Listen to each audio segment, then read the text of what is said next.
Hi Sagittarius! Kamusta? Welcome back to Pinay Angel Tarot. This is your December kapalaran para sa mga Sagittarius, Sun, Moon, Rising, or Venus. General love reading, kaya maaaring mag-resonate o hindi. Take nyo na nag-resonate, hayaan nyo na hindi nag-resonate. Kamusta kayo guys? Happy birthday mga Sagittarius! It's Sagittarius season right now. Happy birthday! Comment nyo kailan ang birthday nyo. So excited ako sa reading na to. It's Sagittarius season! Yeah! So, ayun, comment present. Tingnan natin ang angel numbers para sa'yo. Okay. Angel numbers para sa mga Sag. Okay, ito. We have 666, reflection. When you allow time for reflection, you allow yourself to see where inner shifts are needed. It's time for you to look at your beliefs and ask, is this serving me? Or is it time for me to release this? Reflect, refocus, and readjust. So, panahon na daw para mag-isip ngayon at tingnan mo kung saan kailangan ng pagbabago. Tingnan mo yung paniniwala mo, kung nakakatulong pa ba sa'yo yan or oras na ba para baguhin yan.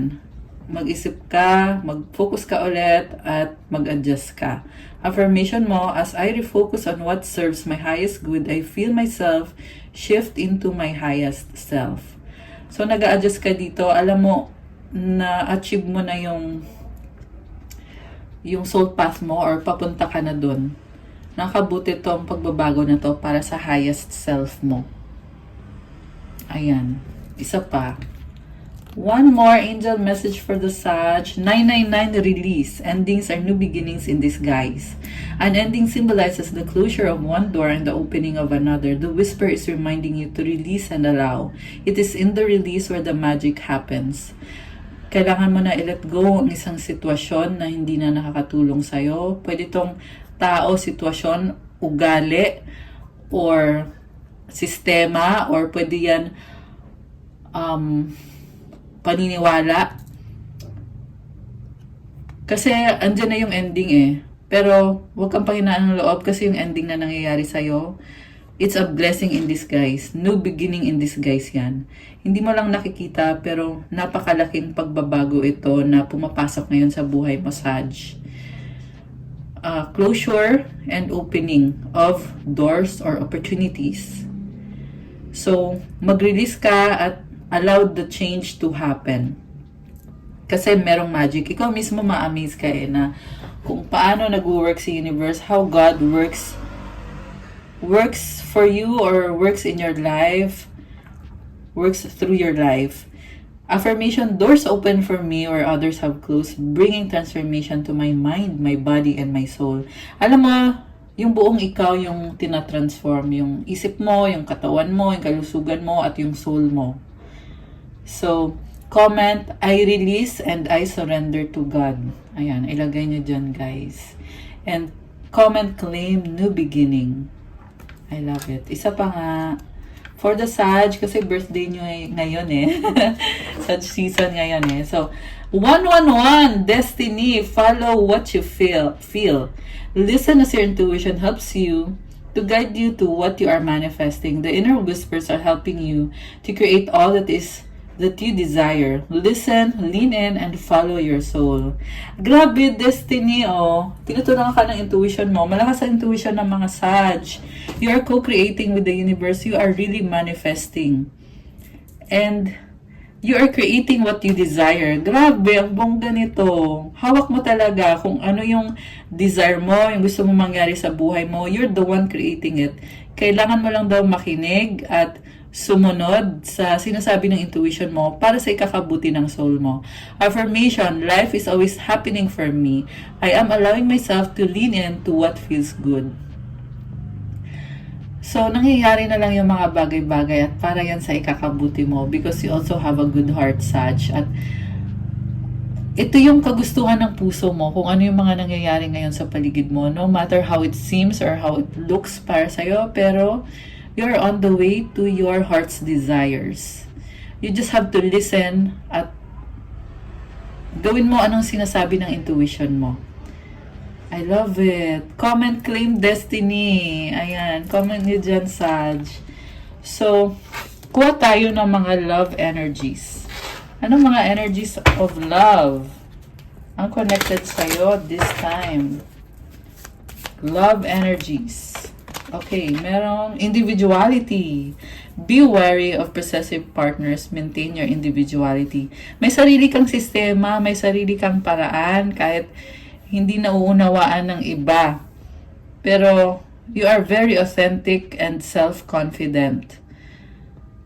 And, you are so beautiful. Yan lang yung masasabi ko dito. Kakaiba ka. You are very unique. Okay, tingnan pa natin. Ano pa?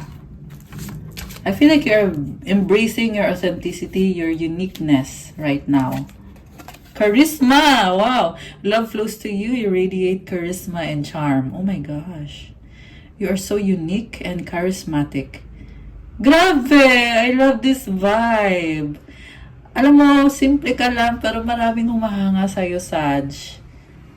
And, ikaw wala kang kamalay-malay. Sa totoo lang, wala kang kaalam-alam.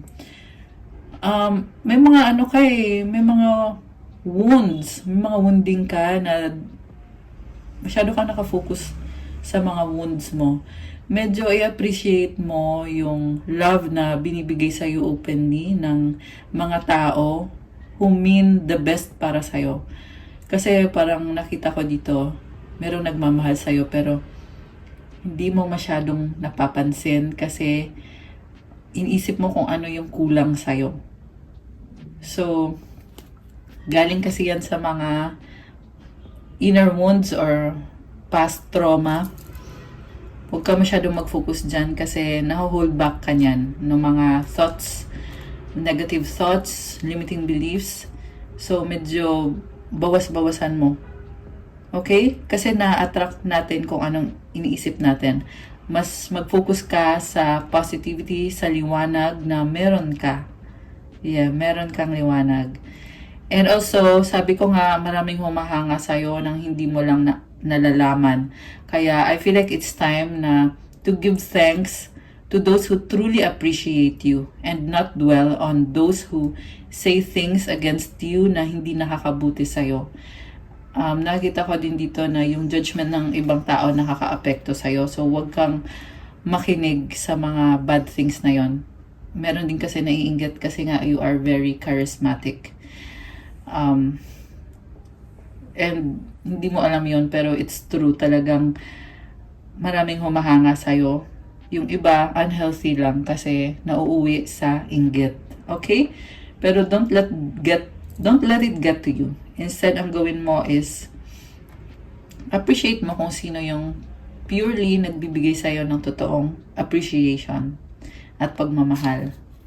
You have closure. Okay, you have to close doors to those people na hindi nakakabuti sa'yo, those situations na kailangan ng i-let go. Kasi not all connections are meant to be accept closure.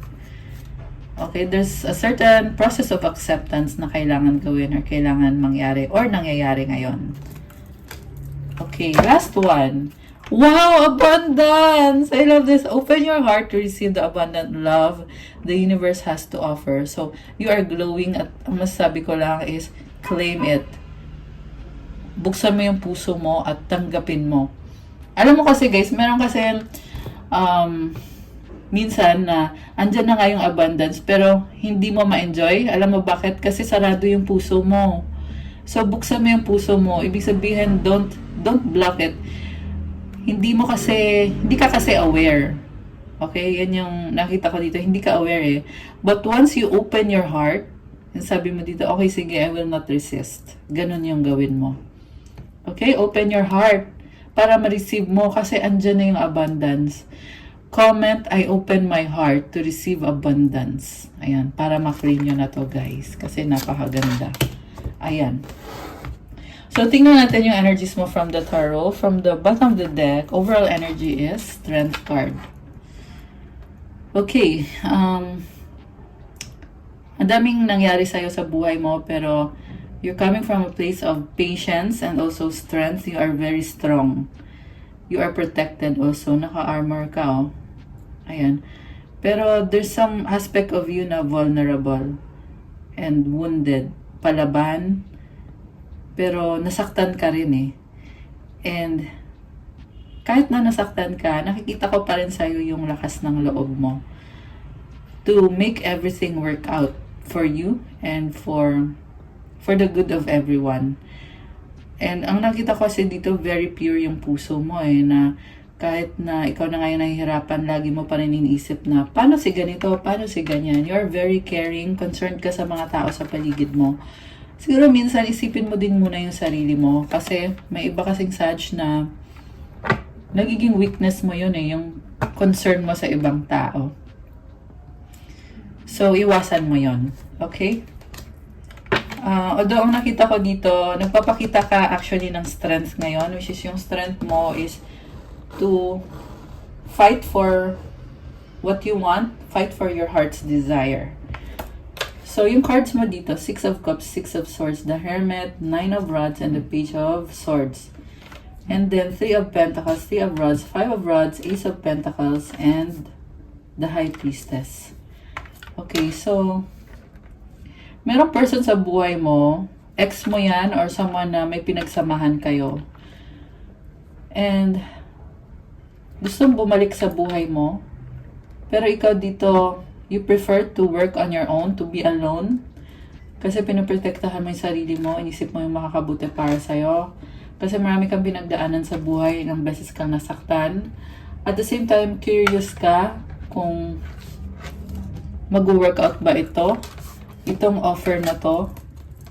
Kasi nagkikare ka sa taong yan, namimiss mo tong taong to namimiss mo siya. Pero some aspect of your life is holding you back, napapagod ka, and mahal mo tong taong to, pero iniisip mo kasi, kaya ko ba to? At parang, you're being held back by your own thoughts na nag-iisip ka dito, am I good enough for this person na mahal ko tong taong to, mukhang mahal din naman niya ako, pero am I good enough? So, hindi ka sure sa sarili mo. Takot kang masaktan, kaya pinipili mong i-block yung taong yan. Okay, tingnan natin. So, meron kayong partnership.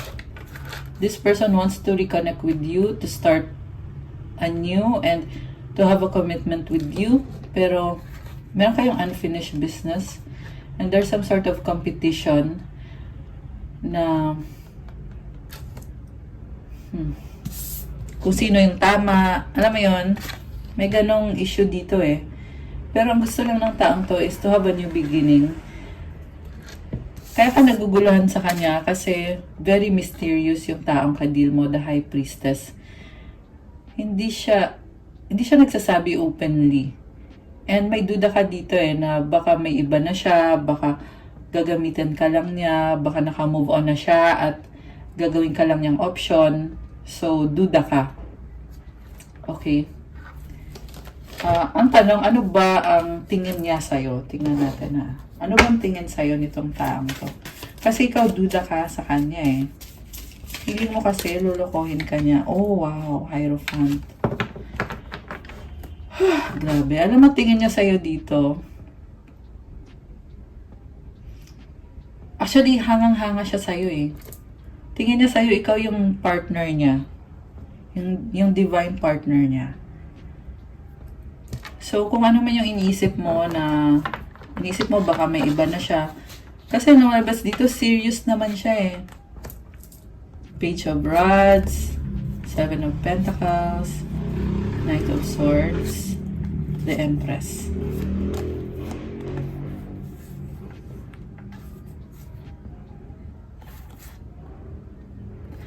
Okay, mahal yung isa't isa. Pero, feeling niya kasi, ikaw yung magdidesisyon, Sag. Naghihintayan lang kayo. Alam niya na may gusto kang sabihin sa kanya. Alam niya na you want to work out the relationship. Pero at the same time, hindi siya yung maghahabol. Kasi,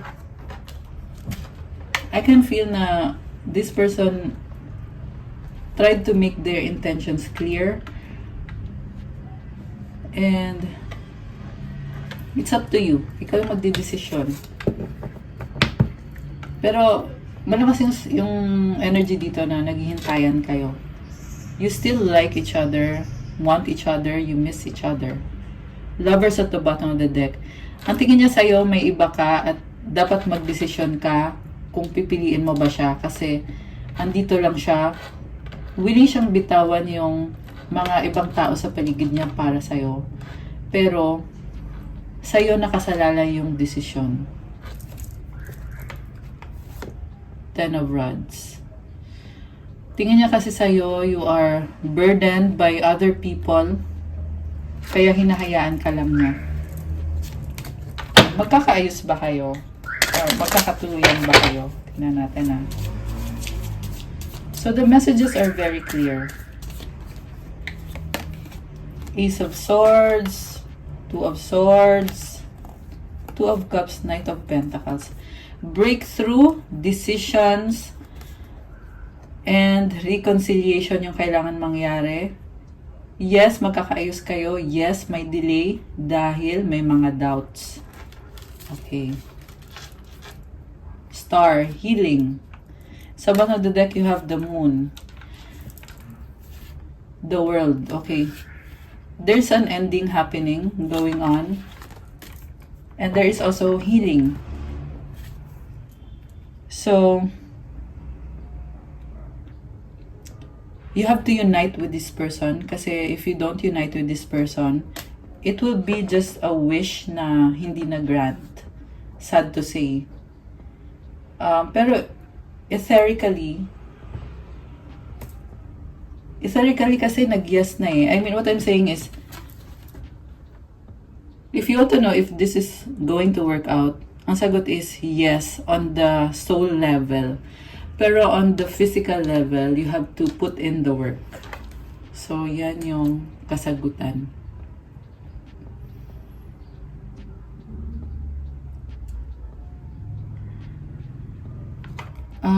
Nangyayari na yung shift. Nangyayari na yung change. Okay. Anong gustong sabihin nitong person mo sa'yo?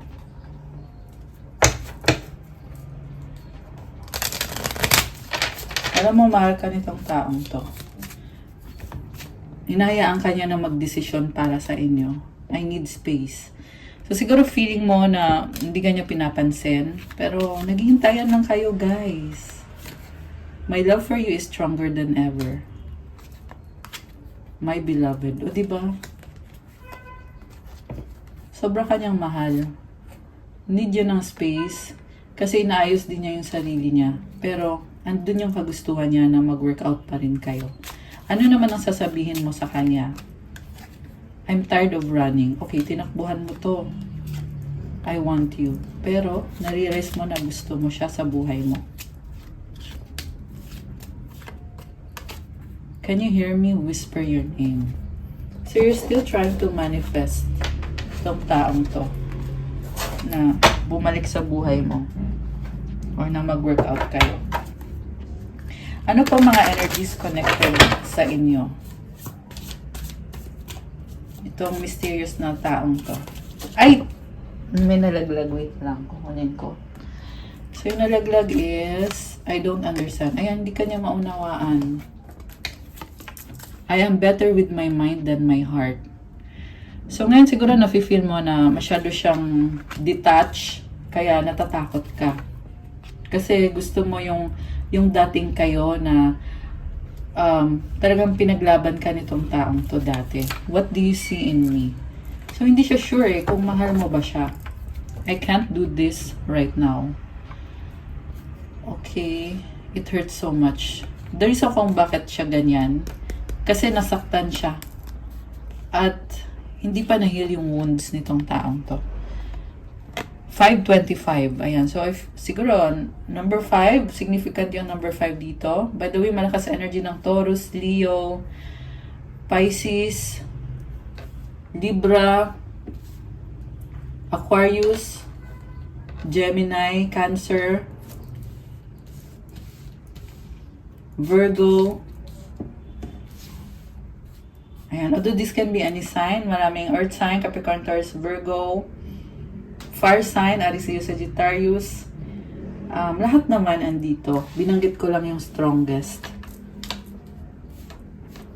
Konti lang yung water sign, Cancer, Pisces, Scorpio. Merong energy ng earth sign, Capricorn, Taurus, Virgo. Okay? So, kung feeling mo nag-iba siya, the reason kung bakit nag-iba siya or naging malamig siya sa'yo is kasi nga, nasaktan nga siya. Feeling na kasi pag siya yung nag-effort na makipag-ayos sa'yo, baka mapipilitan ka lang or hindi, alam mo yung hindi mo sariling desisyon. So, ang gusto niya mangyari is yung desisyon manggaling sa'yo. Ayan, Sag. Gusto niya manggaling sa'yo yung desisyon. Okay, one final card ng feelings ng person na to. I wish to be like you. Drama. I can't let go of you. See, sabi sa'yo eh. Oh. So, illusion lang yun, yung feeling mo na wala na, tapos na. Hindi. Andyan pa rin siya. Anong advice para kay Sag? Advice para kay Sag. Advice for the Sagittarius.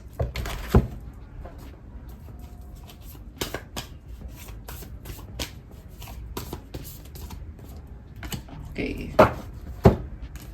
So, we have move your body. Thank you, angels, for motivating me to move my body energy. Body and energy. So, ayan, siguro, nahilig ka ngayon sumayaw-sayaw, gumalaw-galaw. Okay. Transformation, o diba? Archangel Zadkiel. Thank you, Zadkiel, for supporting me to transform my past challenges. So, kung feeling mo parang chaotic yung nangyayari or hindi mo makontrol, that is because tinatransform ka, binabago yung sitwasyon. So, let it happen. Let the transformation happen kasi it's for the benefit of all. And the advice is courage. Oh my gosh! Same to sa Strength card. So, you are strong, Sag. Sabi dito, divine courage is not the absence of fear, but a nudge that says, keep going, do it, don't worry, all will be well. You have to get quiet enough to hear it. Dear Divine, may I feel your courage and your will. Ayan guys. Magpatuloy daw. Huwag mag-alala. Magiging maayos ang lahat. Calm down. Kasi you have to get quiet enough para marinig mo yung sinasabi ni God para sa'yo. At may will si God para sa'yo. So, comment mo dyan, claim God's will. Comment nyo dyan, guys. Kung ano yung will ni God sa'yo para mangyari para sa'yo. And syempre, ikaw din, you have to keep going. Gawin mo din kung ano yung kailangan mong gawin. At the same time, huwag kang mag-alala kasi kahit anong mangyari, magiging maayos ang lahat. I love this reading for you today, Sag. I love it. Parang pawisan ka dito or luha ba yan? You are divinely guided. I love it. So, ayan, happy birthday ulit sa inyo. Okay guys, that's all for your December kapalaran mga Sag. Thank you for watching. Pa-like po ng video, comment nyo dyan kung nag-resonate ba or kung na-enjoy nyo ba yung reading. Subscribe and hit the notification bell. Kung kailangan nyo ng gabay, kung nag-resonate at kailangan nyo ng more information, you can book a private reading. Nasa description box po lahat ng details. Message lang kayo sa Viber or sa WhatsApp para mas mabilis. Check out my Instagram if you want to start your crystals journey. Marami at iba-iba po yung mga crystals. Merong pang attract ng love, money, wealth, prosperity, abundance, protection, mental clarity, focus, growth, motivation, wisdom, at marami pang iba. Also po-follow ng Instagram ko kasi kailangan ko yung support nyo at sa ibang social media ko. Thank you, Sag! I love you guys. Have a good day. God bless you all. Stay safe and enjoy your birthday season at enjoy the Christmas break and the holidays. I love you, Sag. Thank you so much. See you again soon, guys. Bye!